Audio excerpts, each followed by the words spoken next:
Bonjour à tous et bienvenue dans cette petite vidéo actualité du mois de septembre. J'espère que vous allez bien. Bon, comme vous l'entendez, moi ça va pas trop fort, je suis beaucoup malade. C'est pour ça que j'ai une petite veste et c'est pour ça que j'ai cette voix. Désolé et franchement, j'espère que ça va vite passer parce que vraiment, je pense qu'en vidéo, cette voix-là, c'est pas possible. Avant de s'attaquer aux nombreuses actualités riches de ce mois-ci, je tenais à vraiment vous remercier. La dernière vidéo de cette chaîne a complètement pété les scores. Je m'attendais pas du tout à ça. Elle a dépassé les 11 000 vues au moment où je parle. C'est n'importe quoi, donc merci beaucoup. Mais n'hésitez pas, si vous avez vu cette vidéo et que vous êtes en train de regarder celle-ci, à vous abonner parce que voici les statistiques. Vous êtes énormément à avoir vu cette vidéo, mais juste à pas avoir fait le tout petit clic qui fait la différence. Pour moi, c'est très important. Alors, n'hésitez surtout pas à le faire. Si vous l'aviez fait, je pense qu'on serait déjà à 10 000 abonnés sur cette chaîne et ce serait exceptionnel. Surtout, n'hésitez pas à faire ce tout petit geste. Ça veut dire beaucoup de choses. Plus vous êtes nombreux et plus je vais pouvoir m'en donner à cœur joie sur les contenus et surtout vous proposer des choses pour bien aborder Yu-Gi-Oh! Chose que j'ai envie de faire depuis très longtemps,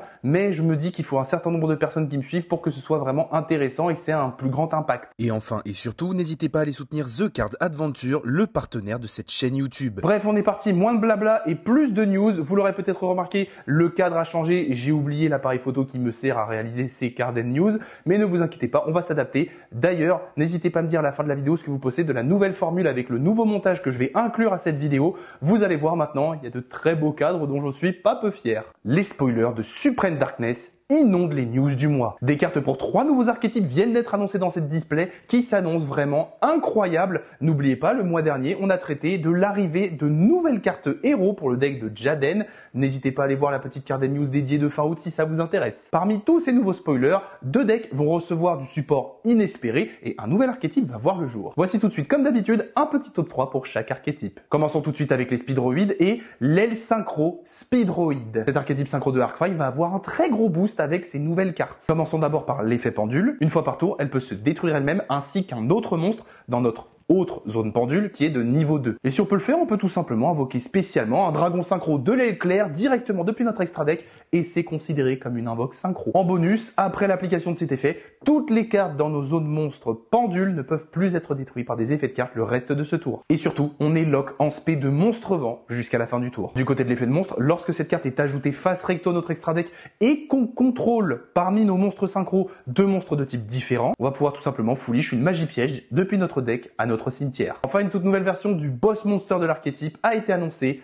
L'Over Dragon Synchro de l'aile claire de cristal. Pas du tout sur du blaze. Montagne de niveau 12, il nous dit une fois par tour en effet rapide, lorsqu'une carte ou un effet est activée. Bon, on va juste annuler l'activation et détruire la carte. C'est un boss monster après tout. Si la carte détruite par l'effet précédent était un monstre, eh bien ce grand monsieur va gagner une attaque égale à celle du monstre détruit jusqu'à la fin du tour. Et si jamais l'adversaire a la mauvaise idée de faire dégager ce magnifique dragon de notre terrain, on va tout simplement pouvoir respect un aile claire de notre extra deck gratos. Comme ça. Franchement, un gros boss qui peut negate, OTK sale, et même une fois géré qui amène un remplaçant sur le board, c'est quand même un support pas trop dégueulasse. Mais assez parlé des Speedroids et passons au Arcstar. Enfin, si ça se prononce comme ça. C'est pour le moment le seul nouvel archétype annoncé dans cette extension. Et croyez-moi, il va être plutôt intéressant et on va avoir de quoi cuisiner un petit peu. Commençons avec Arcstar Adra des Lauriers, qui est pour le moment le seul monstre annoncé pour tout cet archétype. Durant le tour adverse, effet rapide, si on contrôle un piège continu, on va pouvoir bannir cette carte de notre main et changer l'attaque d'un monstre sur le terrain à 0. Malheureusement, c'est jusqu'à la fin du tour. Mais si jamais on choisit d'invoquer normalement cette carte plutôt que de la garder comme une entrap, eh bien elle va protéger nos pièges continus et empêcher l'adversaire de répondre à leurs effets ou activations. Vraiment, j'ai déjà pas mal de bonnes idées de deck building rien qu'avec cette carte.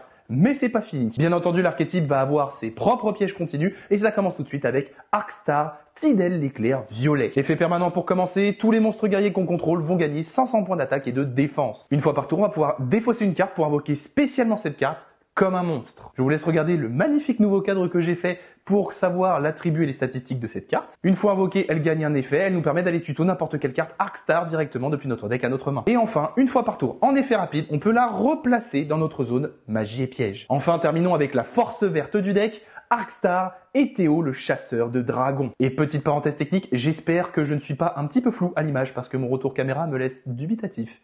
et inquiet. Pour revenir à Eteo, tant qu'elle est là, tous les monstres guerriers qu'on contrôle sont non destructibles par des effets de cartes. Sinon, une fois par tour, lorsque l'adversaire va activer une carte ou un effet, on va pouvoir invoquer spécialement cette carte comme un monstre avec les statistiques que vous voyez dans le petit cadre. Une fois devenu monstre, Eteo nous permet, si on a un monstre Arcstar de banni, de cibler une carte sur le terrain et la renvoyer dans la main. Et comme sa sœur, une fois par tour en effet rapide, elle peut se replacer dans notre zone magie et piège. Pour finir les spoilers de cette display, passons à un nouvel archétype aussi soutenu par de nouvelles cartes, les Cristrons. Et croyez-moi, l'entrée en scène de Tristalos va faire du bruit dans l'archétype. Ce petit synthoniseur de niveau 2 qui ne paye pas de mine va nous dire en effet rapide que lorsque l'adversaire active une carte ou un effet, on va pouvoir spé un monstre Cristron depuis notre deck, et tout de suite derrière de faire une synchro d'un monstre machine en l'utilisant. En dehors de ça, on peut bannir cette carte depuis notre cimetière, cibler un monstre synchro Cristron qu'on contrôle, le détruire, et derrière ça nous permet d'invoquer spécialement 2 monstres Cristron depuis notre deck, mais on sera un lock en invocation spéciale de monstre machine jusqu'à la fin du tour. Comme d'hab, vous connaissez l'adage, petit mais puissant, hein. Je le vois là, comme ça, surtout comme une bonne interrupte pendant le tour adverse. Synchro pendant son tour ou respect de 2 bodies. C'est vraiment pas mal pour un petit monstre comme ça. Mais après les petits, justement, passons au gros avec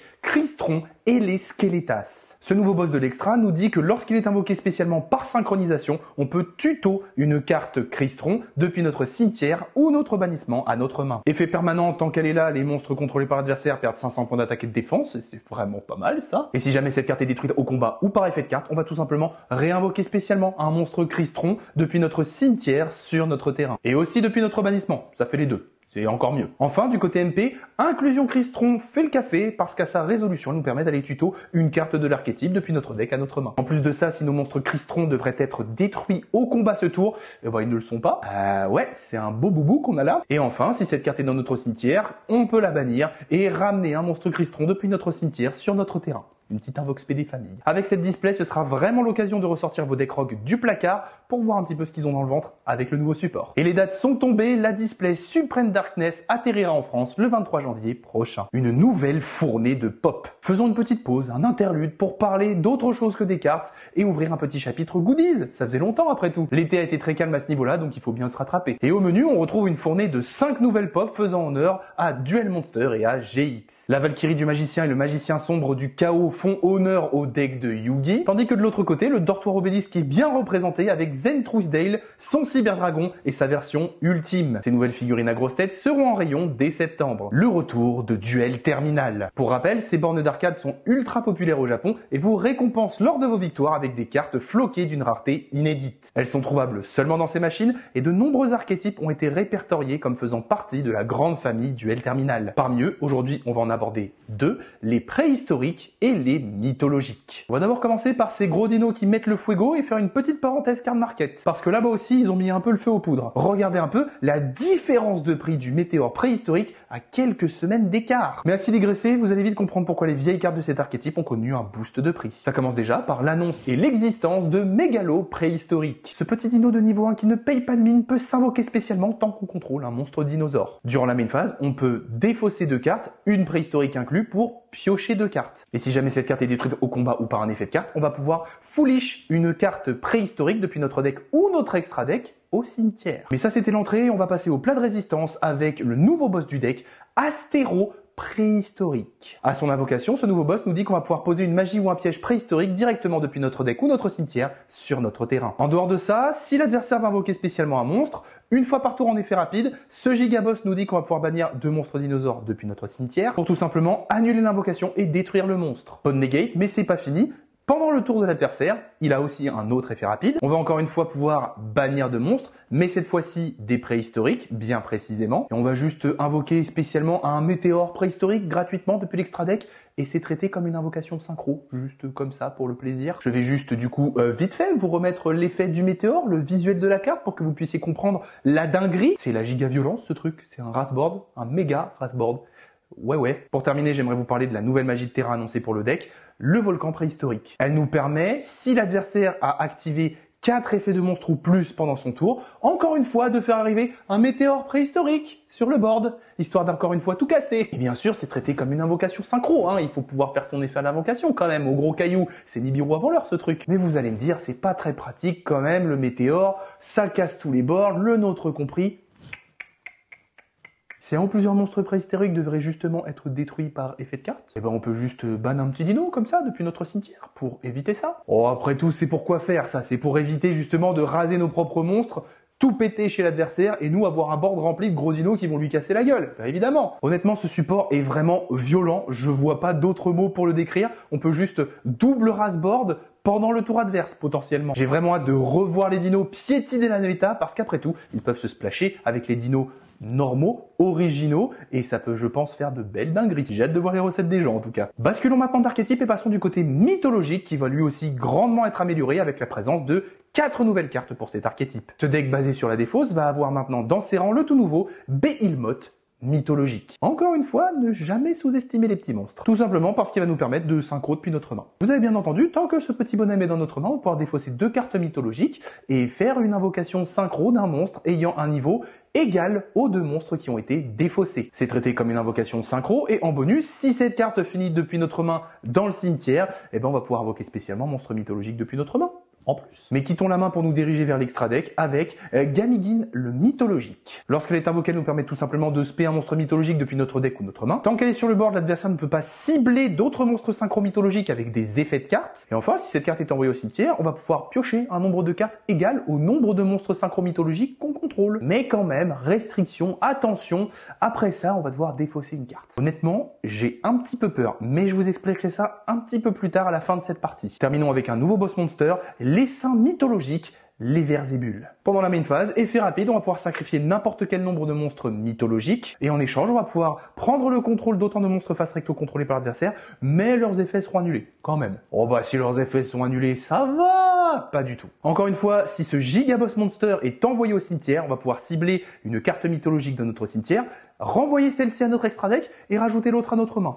Giga recycleur. Bon, il y a beaucoup à dire, mais honnêtement, les cartes pour ces 2 archétypes de duel terminal, franchement, elles sont vraiment bonnes. Pour revenir à ce qui me faisait vraiment peur, c'est la naissance d'un deck runique mythologique. Ce serait un truc vraiment horrible et cancer qui abuserait de l'utilisation d'Unicorne le mythologique. Petit rappel du canasson en question, une synchro de niveau 4 qui comme ça ne paye pas de mine mais mélangée à runique, et bah techniquement ça peut faire des dingueries. Ça a permis à un certain Joshua Schmidt de remporter le YCS de Bologne parce qu'il avait cette tech card dans son extra deck. Mais avec ce nouveau support, le gros problème c'est que l'accès à ce petit poney, il est grandement simplifié quand même. Enfin bon, on verra si mon inquiétude est justifiée dans les mois à venir. Pour le moment, pas de date annoncée chez nous pour ce produit appelé Terminal World 2 au Japon. Là-bas en tout cas, ils mettront la main dessus à partir du 23 novembre, ce qui laisse supposer une sortie pour février-mars chez nous. L'exploration du donjon de Mimighoul continue. Cet archétype sorti dans l'infini interdit ne vous avait pas révélé tous ses secrets. Et pour le coup, vraiment pas tous, parce qu'il y a 7 nouvelles cartes qui viennent d'être annoncées. Comme d'habitude, je vais vous faire un petit top selon moi, et on commence tout de suite avec l'armure Mimighoul. Déjà, juste, je sais pas vous, mais je suis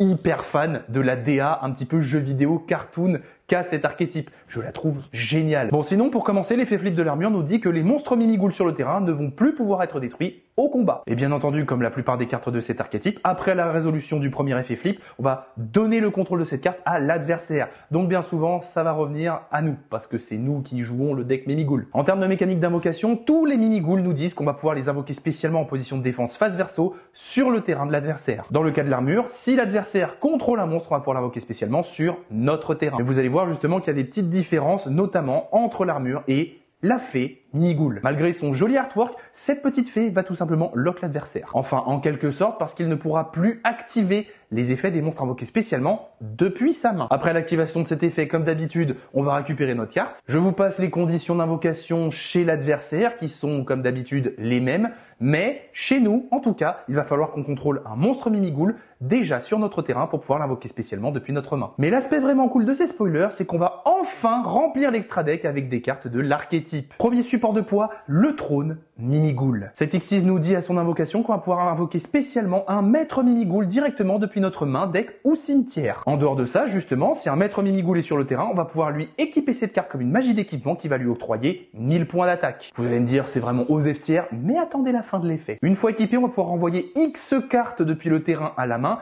X étant le nombre de matériel qui était attaché à cette Xyz. J'ai un peu l'impression d'avoir donné un cours de maths là. Enfin, ce nouveau support va apporter une nouvelle dimension OTK au deck avec le géant Mimighoul. Je trouve cette Xyz vraiment très intéressante parce qu'elle va permettre à tous les monstres Mimighoul non Xyz d'attaquer directement l'adversaire. Mais pour ça, il va falloir obligatoirement qu'il contrôle un monstre face verso. Plutôt simple, je rappelle le principe du deck, spé des monstres en position de défense face verso chez l'adversaire, lui donner nos cartes, faire des petits trucs marrants. Bref, voilà, c'est plutôt gratos. C'est la vraie porta combo du deck parce qu'à son invocation, on peut aller tuto n'importe quelle carte de l'archétype depuis notre deck à notre main. Mais enfin et surtout, on va pouvoir détacher un matériel de cette carte, cibler un nombre de cartes contrôlées par l'adversaire face recto égal au nombre de monstres face verso qu'il contrôle, les détruire et lui infliger 1000 points de dommage pour chacune d'elles. L'aspect compétitif de cette carte, messieurs dames, il est juste ultime. Elle tuto, permet l'OTK et au time elle peut burn. Elle est juste incroyable. Enfin, et il fallait vraiment qu'on parle de cette carte,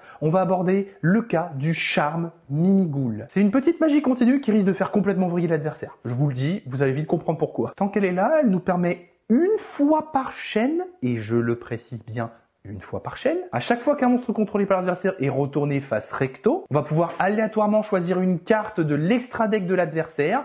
Et si c'est un monstre qui peut être invoqué spécialement, eh ben on va le mettre sur notre terrain. Par contre, si on ne peut pas l'invoquer spécialement et qu'il a une restriction, par exemple uniquement invocable par fusion, comme le dragon ultime cyberténébreux par exemple, et bien dans ce genre de cas, les cartes non invocables de cette manière, on va juste les bannir à la place de les invoquer chez nous. Franchement, attendez, c'est broken ce truc. Si on a la chance de top par hasard une IP par exemple, hop, elle est là gratos sur notre terrain, on peut l'utiliser. Dans tous les cas, soit on pique une ressource à l'adversaire, soit on l'en prive. Cette carte est beaucoup trop bien. Et franchement, heureusement que l'effet est aléatoire, sinon le deck serait bien trop fort. Si jamais les Mimighoul, ce petit deck qui s'amuse avec les ressources de l'adversaire et aussi qui s'amuse à donner ses monstres sur le board adverse vous intéresse, eh bien il sort dans la Rage des Abysses très bientôt chez nous, le 10 octobre prochain. La Early Days Collection se dévoile un peu plus. Durant le championnat du monde 2024 de Yu-Gi-Oh!, de nouvelles informations sont tombées sur cette compile de jeux vidéo. On a une liste un petit peu plus fournie des titres qui seront présents dans ce best-of. Pour le moment, ça va couvrir une période allant de 1998 à 2001.